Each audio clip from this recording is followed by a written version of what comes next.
আসসালামু আলাইকুম। আজ 12 জুন 2020।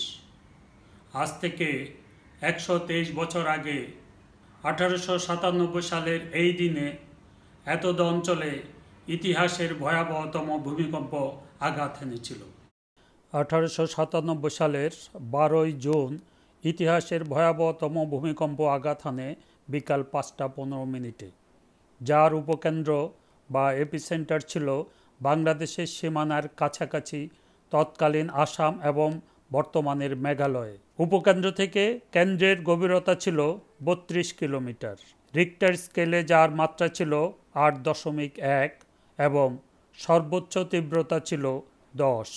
বাংলাদেশের আয়তনের প্রায় 4.5 গুণ এলাকা জুড়ে এটা অনুভূত হয়েছিল এবং প্রায় 3 গুণ এলাকার সব রকমের স্থাপনা ধ্বংসপ্রাপ্ত হয়েছিল। সীমাহীন সম্পদের ক্ষয়ক্ষতি সহ মৃতের সংখ্যা ছিল 1542 জন। বেশি ক্ষতিগ্রস্ত এলাকার অনেক বাড়িঘর মাটির সমতলে এবং মাটির নিচে তলিয়ে যায়। নারকেল সুপারি বাগান মাটির নিচে ডুবে যায়। রাস্তা, পুল ও রেল লাইন ধ্বংসপ্রাপ্ত হয়। মাটিকে পানির মতো ঢেউ খেলতে দেখা যায়। মাটির উপর মানুষের দাঁড়িয়ে থাকা অসম্ভব হয়ে যায়। ময়মনসিংহ এলাকার প্রচুর একতলা বাড়ি ক্ষতিগ্রস্ত হয় এবং শতভাগ দোতলা বাড়ি ধ্বংস হয়। মুক্তাগাছা শহর সম্পূর্ণরূপে ধ্বংসপ্রাপ্ত হয়। ঢাকা সহ সমগ্র বাংলাদেশের সকল ইটের বাড়ি ক্ষতিগ্রস্ত হয়। জেলা জজের বাংলোর উঠানের মাটির ফাটল, কালেক্টরের বাড়ি, বিচারকের বাংলো, বাঁকা হয়ে যাওয়া রেল লাইন, রৌমারীতে মাটির তরলায়ন, মাটি ধস, ময়মনসিংহে বিচারকের বাড়ি, মুক্তাগাছার বাড়ির ধ্বংসাবশেষ, মুক্তাগাছার কাঁচা বাড়ি, ভূমিকম্পের আগে ও পরে দিনাজপুরের কান্তজি মন্দিরের ছবি, শায়েস্তাগঞ্জের খোয়াই নদীর উপর সেতু ধস, ঢাকার আরমানিটোলা গির্জা, Sirajganj jute mill godown, East Bengal রেলওয়ের ইঞ্জিন ধস, ইস্টবেঙ্গল রেলওয়ের মানসাই ব্রিজ, আসামে ছুঁড়ে ফেলে দেওয়া লোহার পোল। সে ভূমিকম্পের ধ্বংসযজ্ঞের কিছু চিত্র আমরা দেখলাম। আমরা চেষ্টা করি প্রতি বছর এই দিনটিকে স্মরণ করার জন্য। উদ্দেশ্য বাংলাদেশে ভূমিকম্প সচেতনতা বৃদ্ধি করা। তারই অংশ হিসাবে আজকে আমাদের এই আয়োজন। আমাদের এই আয়োজনে আমি মোহাম্মদ আবু সাদেক, নির্বাহী পরিচালক, centre for housing and building research, আপনাদেরকে স্বাগত জানাচ্ছি। আমার সাথে আছেন বাংলাদেশের স্বনামধন্য 5টি বিশ্ববিদ্যালয়ের 6 জন অধ্যাপক এবং ফায়ার সার্ভিস অ্যান্ড সিভিল ডিফেন্সের প্রাক্তন মহাপরিচালক। আমি আলোচনা শুরু করার আগে আসুন আমরা আমাদের আলোচকবৃন্দের সাথে পরিচিত হই। প্রথমে আমি পরিচয় করিয়ে দিচ্ছি অধ্যাপক শামীম জেড বসুনিয়া স্যারকে। অ্যাডোবি অফ কনসালটেন্টস এর ব্যবস্থাপনা পরিচালক প্রফেসর শামীম জেড বসুনিয়া স্যারকে। প্রফেসর মোহাম্মদ জয়নুল আবেদিন, অধ্যাপক, military institute of science and technology. অধ্যাপক মাকসুদ কামাল, ঢাকা বিশ্ববিদ্যালয় ভূতত্ত্ব বিভাগ। অধ্যাপক মোহাম্মদ তারিক উদ্দিন, অধ্যাপক, ইসলামিক ইউনিভার্সিটি অফ টেকনোলজি। অধ্যাপক খান মাহমুদ আমানত, বাংলাদেশ প্রকৌশল বিশ্ববিদ্যালয়। অধ্যাপক রাকিব হাসান, বাংলাদেশ প্রকৌশল বিশ্ববিদ্যালয় এবং ব্রিগেডিয়ার জেনারেল আলী আহমেদ, প্রাক্তন মহাপরিচালক, fire service and civil defence. আলোচকবৃন্দের সাথে আমরা পরিচিত হলাম। এবারে আমরা আমাদের আলোচনা শুরু করতে চাই। আলোচনার শুরুতে প্রথমে আমি যাব অধ্যাপক মাকসুদ কামালের কাছে। অধ্যাপক মাকসুদ কামাল, আপনার কাছে আমার প্রশ্ন, ভৌগোলিক অবস্থান এবং ভূতত্ত্বগত দিক বিবেচনায় বাংলাদেশে ভূমিকম্পের ঝুঁকি কেমন এবং সেই ঝুঁকি মোকাবেলায় আমাদের করণীয় কী? বস্তুত ভূতাত্ত্বিক ও ভূঘাটনিক কারণে বাংলাদেশ ভূমিকম্প প্রবণ অঞ্চল হিসেবে পরিচিত। বিগত 200 বছরের ইতিহাসে দেখা যায় বাংলাদেশ প্রায় 8টি বড় ধরনের ভূমিকম্পের মুখোমুখি হয়েছিল। তার মধ্যে 1885 সালের বেঙ্গল আর্থকুয়েক এবং 1918 সালের শ্রীমঙ্গল আর্থকুয়েক এর উৎসস্থল ছিল, এদের ইপিসেন্টার ছিল বাংলাদেশের অভ্যন্তরে। বাংলাদেশের চারপাশে এবং এর অভ্যন্তরে বেশ কিছু সিসমিক গ্যাপ আছে। সিসমিক গ্যাপগুলোকে বস্তুত ভূমিকম্পের উৎসস্থল হিসেবে বিবেচনা করা হয়। প্লেট মোশনের কারণে ভূতাত্ত্বিক ফাটল রেখা এবং প্লেট কলিউশন জোনে ভূ অভ্যন্তরে দীর্ঘ সময় ধরে শক্তি সঞ্চিত হওয়ার অঞ্চলকেই বলা হয় সিসমিক গ্যাপ। এই ধরনের অসংখ্য সিসমিক গ্যাপ বাংলাদেশ এবং তার আশেপাশের অঞ্চলে আছে। বাংলাদেশের উত্তর পূর্ব অঞ্চলে রয়েছে ডাউকি ফল্ট, বাংলাদেশের দক্ষিণ পূর্ব অঞ্চলে রয়েছে বাংলাদেশ এবং মিয়ানমারের সমুদ্র তীরবর্তী যে বর্ডার, সেখানে রয়েছে আরাকান ফল্ট, এবং বাংলাদেশের পশ্চিমে রয়েছে দিনাজপুর থেকে প্রায় 80 কিলোমিটার উত্তরে ইন্ডিয়ান ফ্রন্টাল থ্রাস্টের একটি সেগমেন্ট, যেটি ভুটান সেগমেন্ট হিসেবে পরিচিত। এই স্থানগুলো বড় ধরনের ভূমিকম্প জেনারেশন করার মতো সিসমিক গ্যাপ হিসাবে ইতিমধ্যে চিহ্নিত হয়েছে। আরাকান মেগাথ্রাস্টের কারণে বাংলাদেশের ভেতরে যে পাহাড়গুলো সৃষ্টি হয়েছে, সেই পাহাড়গুলো ঘেঁষে বেশ কিছু ভূতাত্ত্বিক ফাটল রেখা রয়েছে। এরকম 14টি ভূতাত্ত্বিক ফাটল রেখাকে সিসমিক গ্যাপ হিসাবে বিবেচনা করা হচ্ছে। এই ভূতাত্ত্বিক ফাটল রেখাগুলো বা এই সিসমিক গ্যাপগুলো মাঝারি মাত্রার ভূমিকম্প সৃষ্টি করতে পারে। ভূতত্ত্ববিদ এবং সিসমোলজিস্টদের হিসাব মোতাবেক বাংলাদেশে যে কোনো সময় মাঝারি কিংবা বড় মাত্রার ভূমিকম্প সংঘটিত হতে পারে। আর সেজন্যেই আমাদের কাঠামোগত বা অকাঠামোগত প্রস্তুতি এখনই বাড়ানো দরকার। এই ধরনের প্রস্তুতির মধ্যে দিয়ে আমরা ভূমিকম্প দুর্যোগের ঝুঁকি বহুলাংশে কমিয়ে নিয়ে আসতে পারব। আমরা অধ্যাপক মাকসুদ কামালকে শুনলাম। এবারে আমাদের দ্বিতীয় আলোচক অধ্যাপক রাকিব হাসান। অধ্যাপক রাকিব হাসান, আপনি জানেন বাংলাদেশ ভূমিকম্প প্রবণ দেশ এবং ভূমিকম্প সহনীয় নিরাপদ ভবন নির্মাণের অতি গুরুত্বপূর্ণ হাতিয়ার ন্যাশনাল বিল্ডিং কোড। দেরিতে হলেও আমরা বাংলাদেশ ন্যাশনাল বিল্ডিং কোড 2020 পেতে যাচ্ছি। আপনার কাছে আমি জানতে চাচ্ছি, নিরাপদ ভবন নির্মাণ এবং বিল্ডিং কোড বাস্তবায়ন সম্পর্কিত নতুন কি বিষয়গুলো আমাদের এই বিএনবিসি 2020-এ সম্পৃক্ত করা হয়েছে? 12 জুন উপলক্ষে যে আলোচনা সভায় সেটা অংশগ্রহণ করতে পেরে আমার ভালো লাগছে। 12 জুনের প্রসঙ্গ আসলেই আসামের 1897 সালের ভূমিকম্পের কথা প্রসঙ্গটি চলে আসে। সে প্রসঙ্গে একটি প্রশ্ন খুব বড়ভাবে আসে, সেটা হচ্ছে একই মাত্রার ভূমিকম্প 1897-এর 12 জুনের যে ভূমিকম্পটি হয়েছিল, সেটা যদি বর্তমানে আসামেই আবার হয়, সেক্ষেত্রে আমাদের বাংলাদেশে আমরা কতটা ক্ষতিগ্রস্ত হব। কিন্তু খুব বড় একটি ব্যাপার হচ্ছে যে তখন যে ক্ষয়ক্ষতি হয়েছে তার তুলনায় এখন ক্ষয়ক্ষতি বহুগুণ বেশি হবে। মূল কারণ হচ্ছে যে আমাদের বিশালভাবে নগরায়ন হয়েছে, যেটা তখন ছিল না। আমাদের ভবনের সংখ্যা বহুগুণ বেড়েছে এবং অনেক উঁচু ভবন তৈরি হয়েছে। আমাদের পুরো দেশটাই প্রায় শহরে পরিণত হতে যাচ্ছে এবং শহরগুলো আগের থেকে অনেক উঁচু উঁচু ভবন তৈরি হয়েছে।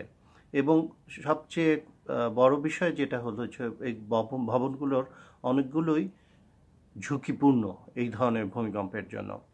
তো এই ঝুঁকি হ্রাস করার মূল যে অস্ত্র আমাদের সেটা হচ্ছে বিল্ডিং কোড। বিল্ডিং কোড মেনে যদি আমরা ভবন করি তাইলেই আমরা ঝুঁকি হ্রাস করতে পারি। কিন্তু একটি কোড থাকলেই চলবে না, যেটা হচ্ছে তার সফল সঠিক প্রয়োগটা প্রয়োজন, যেটা 2006 সালের বিল্ডিং কোডের আসলে সঠিক প্রয়োগটা আমাদের দেশে হয়নি। তার একটা মূল কারণ ছিল যে আমাদের কোনো অথরিটি, যেটা বিল্ডিং কোডে বলা ছিল যে অথরিটি দেখভাল করবে বিল্ডিং কোডের প্রয়োগ, সেটা সেভাবে তৈরি হয়নি বা কোনো অর্গানাইজেশন সেই দায়িত্বটা ওভাবে পায়নি। এছাড়াও বিল্ডিং কোডে কোন ধরনের পেশাজীবী কী ধরনের কাজ করতে পারবে বা তার কী ধরনের যোগ্যতার প্রয়োজন হবে সে সম্বন্ধে বিস্তারিতভাবে আছে। তো ভবিষ্যতে প্রসঙ্গ আসলেই যেটা খুব জরুরি আমার মনে হয় যে আমাদের এই বিল্ডিং কোডের নতুন সংস্করণ প্রতিবার বের করতে আমাদের অনেক সময় চলে যাচ্ছে। এর একটি মূল কারণ হচ্ছে প্রতিবারই এটাকে একটি নতুন প্রজেক্ট হিসাবে নেওয়া হচ্ছে, একটি প্রকল্প হিসাবে নিয়ে সেই প্রকল্পের আওতায় বিল্ডিং কোডের নতুন সংস্করণ তৈরির ব্যাপারটি দেখা হচ্ছে।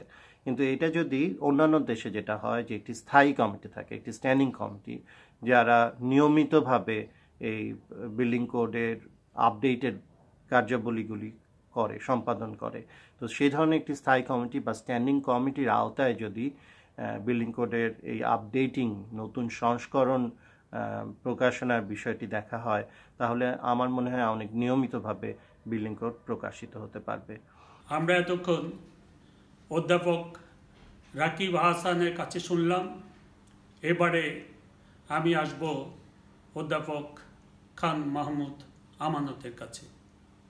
অধ্যাপক খান মাহমুদ আমানত, আপনার কাছে আমার দুইটি প্রশ্ন। প্রথমটি, আমরা সহসা আমাদের যে নতুন বিল্ডিং কোড বিএনবিসি 2020 পেতে যাচ্ছি। আমি জানতে চাচ্ছি ভূমিকম্প সহনীয় ভবন নির্মাণের যে অত্যাধুনিক যে বৈজ্ঞানিক যে ইনফরমেশনগুলো আমাদের যে বিল্ডিং কোডে থাকা দরকার, সেগুলো আমাদের যে রিভাইজড বিল্ডিং কোড সেখানে সঠিকভাবে এসেছে কিনা। আর দ্বিতীয় প্রশ্ন, ভূমিকম্প সহনশীল নিরাপদ ভবন নির্মাণে রেইনফোর্সমেন্ট বা রড একটি গুরুত্বপূর্ণ উপাদান। আপনার কাছে আমার প্রশ্ন, ভূমিকম্প সহনশীল বাড়ির জন্য সেই রডের কোনো বিশেষ গুণাগুণ থাকার প্রয়োজন আছে কিনা? যদি থাকে, সেই বিশেষ গুণাগুণ সম্পন্ন রড আমাদের বাজারে অ্যাভেলেবল কিনা? আসসালামু আলাইকুম। সাদেক ভাইকে ধন্যবাদ আমাকে এই অনুষ্ঠানে বিএনবিসি সম্বন্ধে কিছু বলার সুযোগ দেওয়ার জন্য। ভূমিকম্পের কথা চিন্তা করি, বাংলাদেশে অতীতে যে সমস্ত ভূমিকম্পের রেকর্ড আছে সেগুলো বিবেচনা করে বাংলাদেশকে 4টা সিসমিক জোনে ভাগ করা হয়েছে। অতীতে যেটা ছিল 3টা জোন।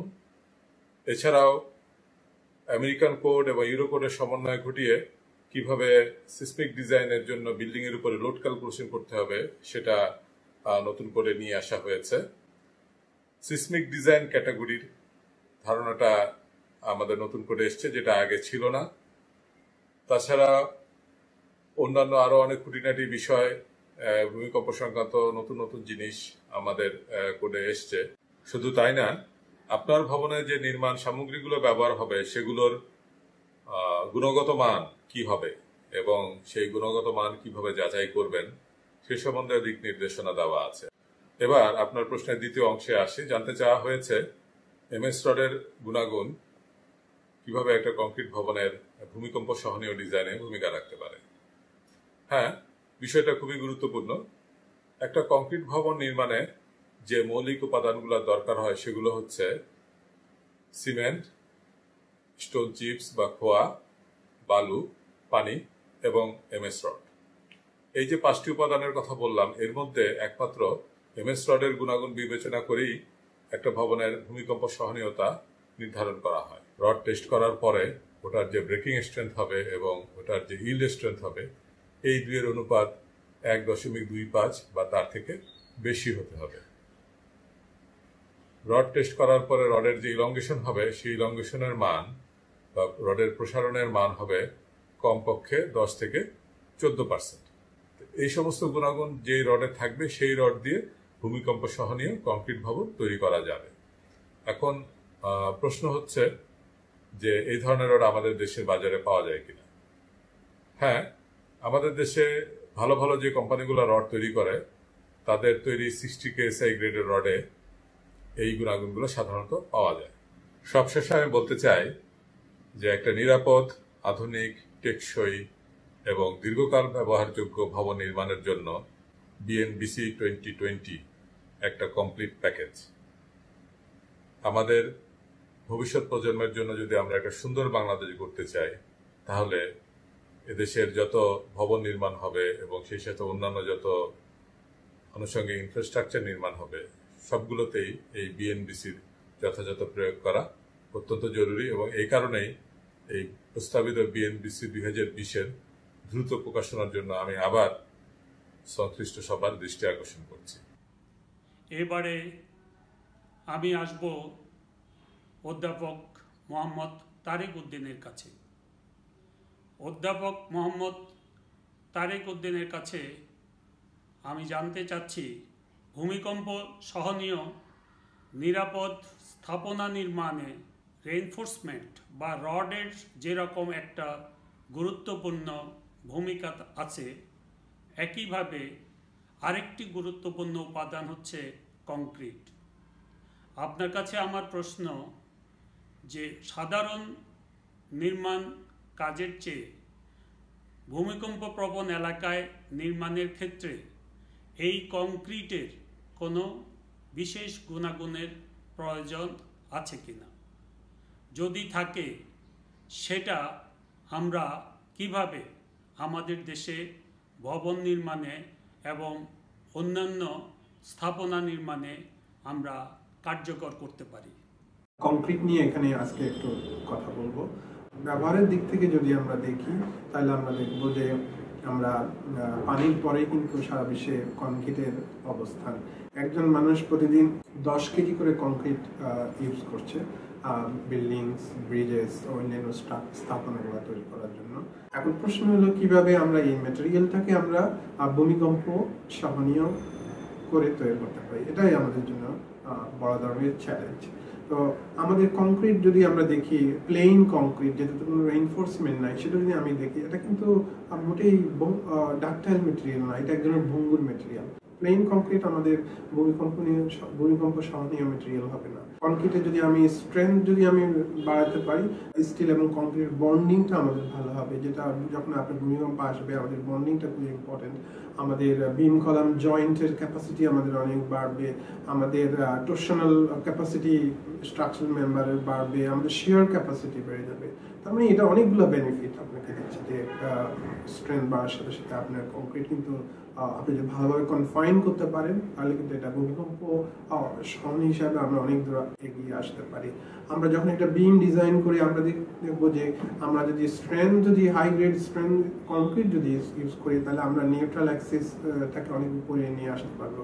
আমরা কংক্রিটের স্ট্রেংথ ব্লকটাকে অনেক কমাই যখন নিয়ে আসবো, নিউট্রাল অ্যাক্সিস যখন উপরে উঠে আসবে, তখন আমরা কংক্রিটের প্লেন সেকশনটা অনেক রোটেট করতে পারবো, যার জন্য একটা রোটেশনাল এবিলিটিটা আমাদের অনেক বেড়ে যাবে।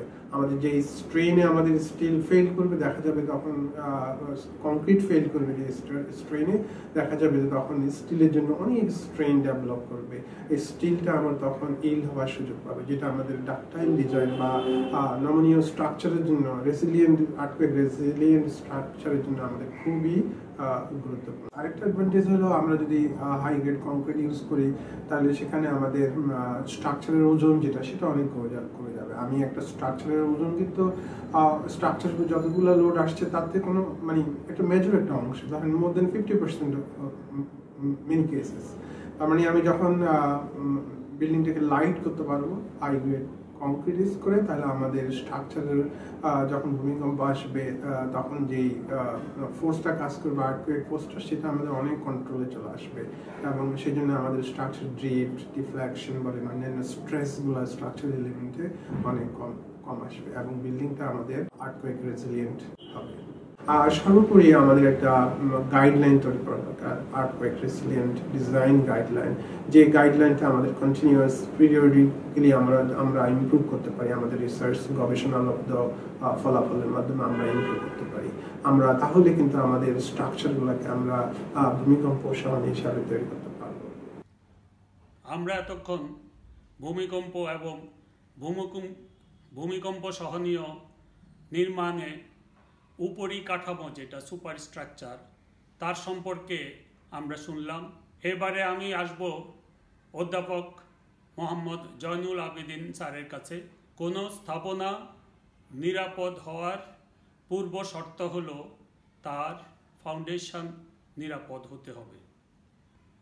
আপনার কাছে আমার প্রশ্ন, ভূমিকম্পমুক্ত এলাকার নির্মাণ থেকে ভূমিকম্প প্রবণ এলাকার নির্মাণের ক্ষেত্রে ফাউন্ডেশনে কোনো বিশেষ ব্যবস্থা নেয়ার প্রয়োজন হয় কি না, অথবা ফাউন্ডেশনের ডিজাইনের জন্য যে মাটি পরীক্ষা, সে মাটি পরীক্ষা এবং মাটির গুণাগুণের কোনো বিশেষ পরীক্ষা নিরীক্ষার দরকার আছে কি না, যদি থাকে সেটা আমাদের দেশে ঠিকভাবে হচ্ছে কি না। অধ্যাপক মোহাম্মদ জয়নুল আবেদিন। ধন্যবাদ আপনাকে, আপনি সঠিক কথাই বলেছেন। যে কোনো স্থাপনা নির্মাণের ক্ষেত্রে তার ভিত বা ফাউন্ডেশন একটি গুরুত্বপূর্ণ ও অপরিহার্য অঙ্গ, যা ব্যতীত আপনি কোনোভাবেই স্থাপনা নির্মাণ করতে পারবেন না। আপনি স্থাপনা নির্মাণ ও ভূমিকম্প প্রসঙ্গের অবতারণা করেছেন, প্রকৌশলগতভাবে যা একটি জটিল বিষয়। ভূমিকম্প ভূপৃষ্ঠের অধস্তরে অবস্থিত রক বা শিলার মধ্যে উৎপত্তি হয় এবং উপরের মাটিকে বিভিন্ন দিক থেকে প্রচণ্ড ঝাঁকুনি প্রদান করে। ভূমিকম্পের সময়ে মাটির ভয়েডের মধ্যে পানির উপস্থিতি থাকলে প্রচণ্ড ঝাঁকুনির কারণে উচ্চ পানিচাপের সৃষ্টি হয়। এর ফলে মাটি, বিশেষ করে কোহেশনলেস মাটির স্বাভাবিক দৃঢ়তার বৈশিষ্ট্য বিলুপ্ত হয় এবং তার বৈশিষ্ট্য তরল বস্তুর স্বরূপ ধারণ করে। সহজভাবে একেই আমরা লিকুইফ্যাকশন বলি। লিকুইফ্যাকশন পরিস্থিতিতে মাটি তার উপর অর্পিত স্থাপনার ভার সহ্য করতে পারে না এবং এটাকে ফাউন্ডেশন সয়েলের লিকুইফ্যাকশন ফেলিওর হিসেবে অভিহিত করা হয়। কোনো মাটির মধ্যে লিকুইফ্যাকশন প্রবণতার সম্ভাবনা থাকলে তাকে আমরা লিকুইফায়েবল সয়েল বলি, যা এক ধরনের প্রবলেমেটিক বা সমস্যা সৃষ্টিকারী মাটি। এ ধরনের মাটির উপর ফাউন্ডেশন নির্মাণের পূর্বে বিশেষ ব্যবস্থা গ্রহণ করা অবশ্য করণীয়। সঙ্গত কারণেই ভূমিকম্প সহনশীল তথা লিকুইফ্যাকশন মুক্ত কোনো ফাউন্ডেশন না থাকলে কোনো স্থাপনা বা ইমারতের বাহ্যিক দিক যত শক্তিশালী হোক না কেন, তা কোনো ক্রমেই নিরাপদ হতে পারে না। কোনো নির্মাণ স্থানের মাটি সদ্য ভরাটকৃত হলে, মাটির স্তরের উচ্চতা বেশি হলে, মিহি দানাযুক্ত মাটির পরিমাণ কম হলে, স্বল্প গভীরতার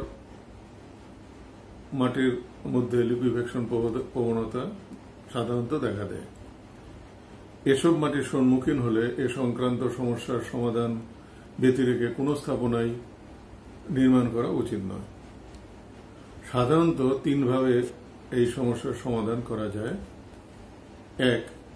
লিকুইফ্যাকশন প্রবণতা সংশ্লিষ্ট স্থানটিকে পরিবর্তন করা। 2. অধস্তর মাটির বৈশিষ্ট্য পরিবর্তন করা। কিংবা 3. নিম্ন স্তরে ফাউন্ডেশন স্থাপনা করা, যার সবগুলি বা কোনোটি ব্যয় সাপেক্ষ হতে পারে। কোন স্থানে উল্লেখযোগ্য নির্মাণ কাজে যাওয়ার পূর্বে ওই স্থানের অধস্থর মাটির লিকুইফেকশন সংক্রান্ত বৈশিষ্ট্যসমূহ পরীক্ষা করা জরুরি। এবারে আমি আসব ব্রিগেডিয়ার জেনারেল আলী আহমেদের কাছে। ভূমিকম্পের অন্যান্য উপসর্গের মধ্যে আছে অগ্নিকাণ্ড এবং সুনামি। ইতিহাস পর্যালোচনা করলে দেখা যায় 1906 সালে ভূমিকম্পে সান ফ্রান্সিসকো শহর ধ্বংসপ্রাপ্ত হয়েছিল এবং সেই ধ্বংসের শতকরা 90% ক্ষয়ক্ষতি হয়েছিল এই অগ্নিকাণ্ড থেকে। 1995 সালে জাপানের কোবে ভূমিকম্পে 6000 লোক মৃত্যুবরণ করে, যার 3000ই আগুনে পুড়ে মারা যায়। অর্থাৎ ভূমিকম্প যখন আঘাত হানে তখন শুধু ভবন ধস না, অগ্নিকাণ্ড একটা বড় রকমের দুর্যোগ ঘটাতে পারে। বাংলাদেশে যদি কোনো ভূমিকম্পজনিত অগ্নিকাণ্ড হয়, সেই অগ্নিকাণ্ড মোকাবেলায় আমরা কতটুকু প্রস্তুত? আমাদের যদি সঠিক প্রস্তুতি না থাকে তাহলে সেই প্রস্তুতি নেওয়ার জন্য আপনার কোনো সুপারিশ আছে কিনা? Brigadier general Ali Ahmed. ভূমিকম্প এমন একটা প্রাকৃতিক দুর্যোগ যার আগাম সংকেত পাওয়া যায় না, সুতরাং একমাত্র সকল পর্যায়ে পূর্ব প্রস্তুতি এই ঝুঁকির মাত্রা কমিয়ে আনতে পারে।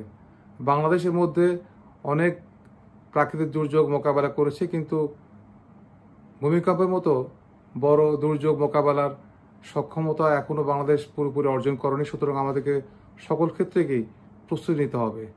বাংলাদেশ একটা দুর্যোগ প্রবণ দেশ, সেখানে কিন্তু অপরিকৃত নগরায়ন, শিল্পায়ন, আমাদের building code, fire code follow না করে অনেক স্থাপনা গড়ে উঠছে এবং রেগুলেটরি বডির নজরদারিতার অভাব রয়েছে, যার জন্য কিন্তু প্রতিটি শহর স্থাপনাগুলো বেশ ঝুঁকির মধ্যে রয়েছে।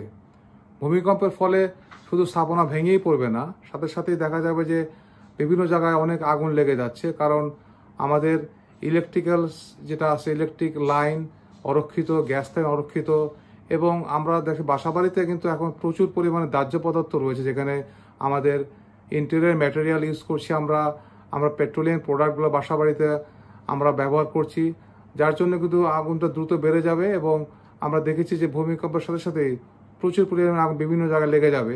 সেই জন্যই ফাউন্ডেশন এবং স্ট্রাকচারাল ডিজাইনের পাশাপাশি একটা বিল্ডিংয়ে আমাদেরকে ফায়ার সেফটি প্ল্যানকে একটা স্থাপনা হবে, বিল্ডিংয়ের fire suppression system, fire protection সিস্টেমগুলো সঠিকভাবে আছে কিনা, ভূমিকম্পের সময় অগ্নি নির্বাপন যেগুলো আছে এগুলোকে আরও সঠিকভাবে চালু আছে কিনা সেজন্য দেখতে হবে আমাদেরকে। সাথে সাথে কিন্তু আমাদের এখানে যে ইলেকট্রিক্যাল সিস্টেম এবং গ্যাস সিস্টেমগুলোকে অটো শাটডাউন সিস্টেম করে রাখতে হবে।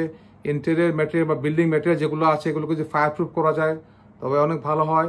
এবং সাথে সাথে কিন্তু আমাদের বিভিন্ন স্থাপনার সময় একটা ড্রিল করতে হবে এবং একটা আপৎকালীন পরিকল্পনা থাকবে, যেন ফায়ার সার্ভিস আসার আগেই যেন ওই স্থাপনা বা ওই যারা থাকবে এবং তারা যেন রেস্কিউ কাজ করতে পারে, এমার্জেন্সি রেসপন্স করতে পারে। আমরা চাই সরকারের পাশাপাশি ভূমিকম্প সে শহর গড়ার জন্য আমাদেরকে যে town planner, architect, engineers, policy maker, regulatory bodies এবং এমার্জেন্সি রেসপন্স যে সংস্থাগুলোকে আসে আরও সমন্বয়ভাবে কাজ করতে হবে।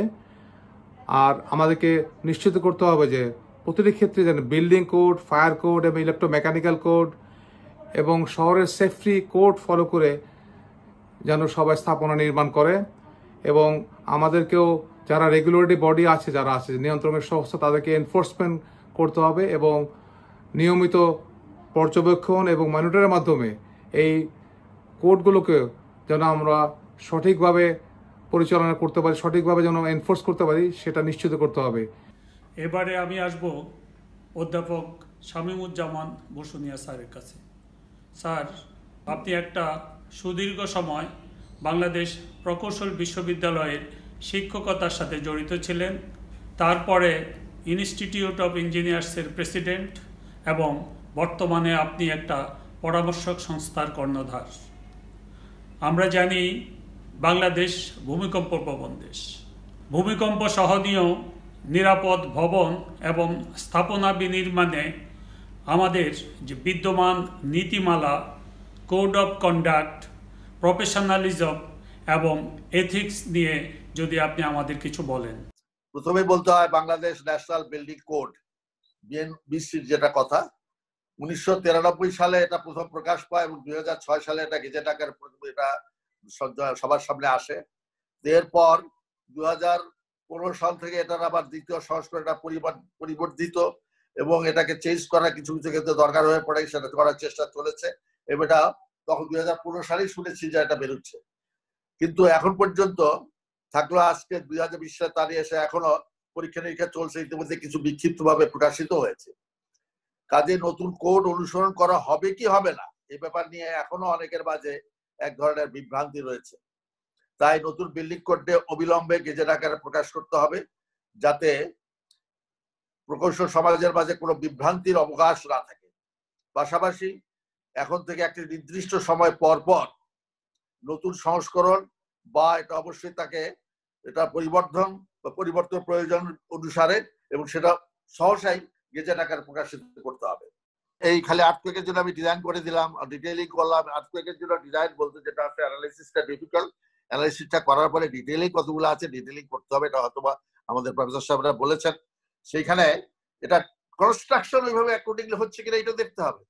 আমাকে এরকম অনেকে জিজ্ঞাসা করে, স্যার এই যে আমাদের ইঞ্জিনিয়ার সাহেবরা উপরের দিকে যান না, যখন একটা বিল্ডিং আছে ঢাকা শহরে তো প্রায়শই দেখা যায় 15 তলা 16 তলা 20 তলা বিল্ডিং হচ্ছে, 25 তলা বিল্ডিং হচ্ছে। আমাদের অনেক সময় সুপারভিশন ইঞ্জিনিয়াররা যারা সুপারভাইজ করেন, প্রপারলি কোয়ালিটি কন্ট্রোল যারা করেন, তারা উপরের দিকে রেখে জানি না যে কোনো ডিটেইল গুলো যখন হবে, পার্টিকুলারলি যে কর্নারের কলাম বা এন্ড কলাম যেখানে আছে, কর্নার ছাড়াও একটা সাইডের যে এক্সটেরিয়র কলাম গুলো থাকে যেখানে বিম এসে শেষ হয়ে গেছে, সেইখানে রডের ওই জায়গায় যে রডের যে ডিটেইলিংটা যেটা ডিজাইনার করে দিল, সেই ডিজাইনটা সেই ডিটেইলটা আজকাল তো সুবিধা আছে, ওইখানে যাইয়া এখানে ফিট করলে পরে আমরা ইন্টারনেটের মাধ্যমে দেখতে পারি এবং দি ডিজাইনার উইল সে যে হ্যাঁ this is all right, construction casting can go ahead.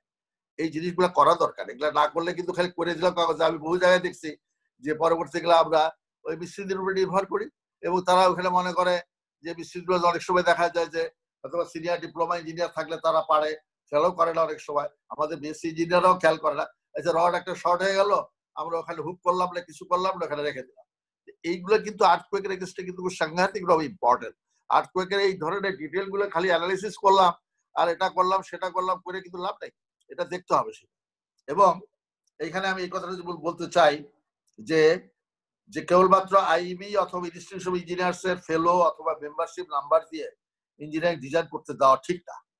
যেখানে বর্তমানে প্রফেশনাল রেজিস্ট্রেশন বোর্ড আছে, সেখানকার অ্যাপ্রোপ্রিয়েট মেম্বারশিপ থাকলেই তিনি ডিজাইন করতে পারবেন।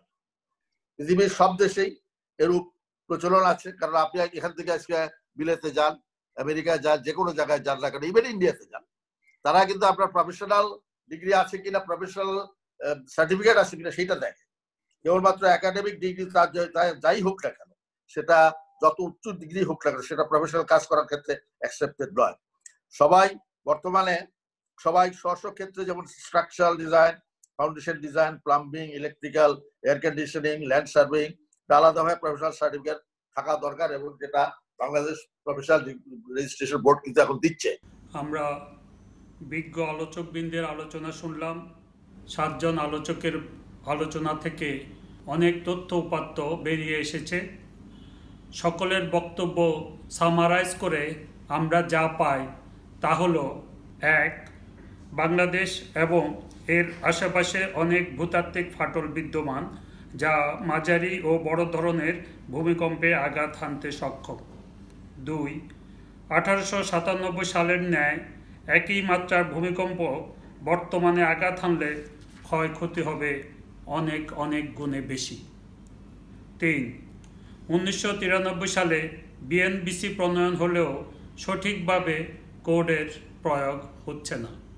4, বিএনবিসি এনফোর্সমেন্টের জন্য কোনো দায়িত্বপ্রাপ্ত কর্তৃপক্ষ নাই, যা থাকা দরকার। 5, বিল্ডিং কোড নিয়মিত আপডেট করা দরকার এবং এর জন্য একটি স্থায়ী কমিটি থাকা দরকার। 6, আর্থকুয়েক জোনিং ম্যাপ সহ নতুন কোডে অনেকগুলি পরিবর্তন ও পরিবর্ধন এসেছে, সেই বিবেচনায় নতুন কোড দ্রুত কার্যকর করা দরকার। 7. কোনো ভবনের ভূমিকম্প সহনশীলতা বিবেচনায় MS রডের গুণাগুণ সর্বাধিক গুরুত্বপূর্ণ। 8. একটি নিরাপদ, আধুনিক, টেকসই এবং দীর্ঘস্থায়ী ভবন নির্মাণের জন্য BNBC 2020 একটি কমপ্লিট প্যাকেজ। 9. গুণগত মানসম্পন্ন উচ্চ শক্তির কংক্রিট ভবনকে ভূমিকম্প সহনীয় ও ব্যয় সাশ্রয়ী করে। 10. সদ্য ভরাটকৃত এবং মিহিদানার মাটির পরিমাণ কম থাকলে সেই মাটি ভূমিকম্পের ফলে লিকুইফেকশন হওয়ার সম্ভাবনা বেশি থাকে। 10. লিকুইফায়াবল মাটি থাকলে তার সমাধান ব্যতিরেকে কোনো ফাউন্ডেশন স্থাপন কোনো মতেই সঠিক হবে না। 12. আমাদের একটি আর্থকোয়েক রেজিলিয়েন্ট ডিজাইন গাইডলাইন থাকা দরকার। 13. কেবলমাত্র পূর্ব প্রস্তুতিই ভূমিকম্পের ঝুঁকির মাত্রা কমাতে পারে। 14. নিয়ম মেনে ভবন নির্মাণ বাধ্যতামূলক করার জন্য রেগুলেটরি বডির নজরদারির অভাব রয়েছে। 15. বিদ্যুৎ ও গ্যাস লাইন অটো শাটডাউন সিস্টেমের আওতায় আনা উচিত। 16. আপৎকালীন পরিকল্পনা থাকা খুবই দরকার। 17. আপডেটেড BNBC-কে অবিলম্বে গেজেট আকারে প্রকাশ করা দরকার। 18. রেজিস্টার্ড প্রফেশনাল ইঞ্জিনিয়ার ছাড়া ভবন বা অন্য কোনো স্থাপনা অন্য কোনো ইঞ্জিনিয়ারের ডিজাইন করা কোনো মতেই উচিত নয়। পরিশেষে আমি বলতে চাচ্ছি, বাংলাদেশ ভূমিকম্প প্রবণ এবং ভূমিকম্প একটি দুর্যোগ। আর আমরা জানি দুর্যোগ ব্যবস্থাপনার 3টি ধাপ: প্রিভেনশন, মিটিগেশন এবং প্রিপেয়ারনেস।